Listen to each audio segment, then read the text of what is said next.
આખી યુવાનોની team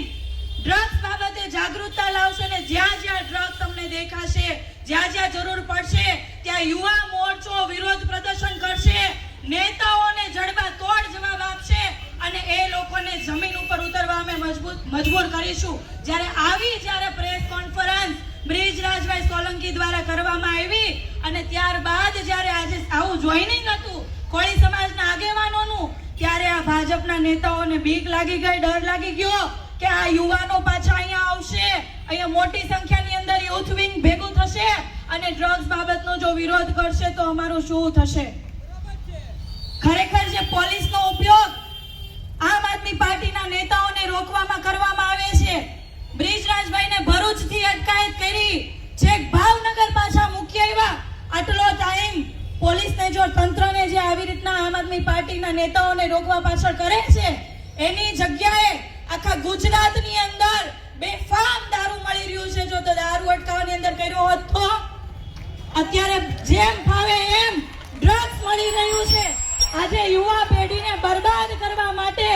drugs આપણા અંદર જ લાવવામાં આવી રહ્યું છે, તો આના માટે જો આ તંત્રનો ઉપયોગ કર્યો હોત તો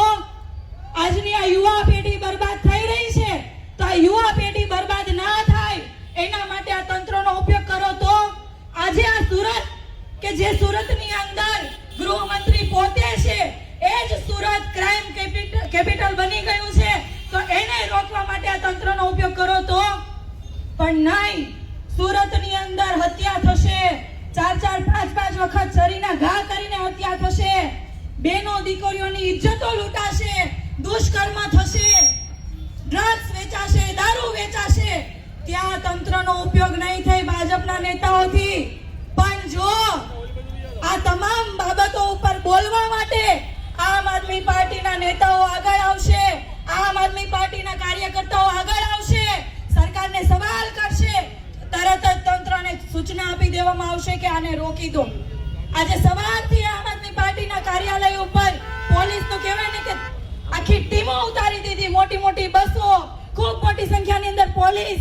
કે જાણે મોટા મોટા આતંકવાદીઓ કેમ હોય એવી રીતના જે આવે એને પૂછવામાં આવે કાર્યાલય કેમ જાવ છો, શા માટે જાવ છો, શું કાર્યક્રમ છે। જો આવી રીતના ડ્રગ્સ પેડલરને પૂછવામાં આવ્યું હોત તો આજની જે યુવા પેઢી બરબાદ થઈ રહી છે બરબાદ ના થાય।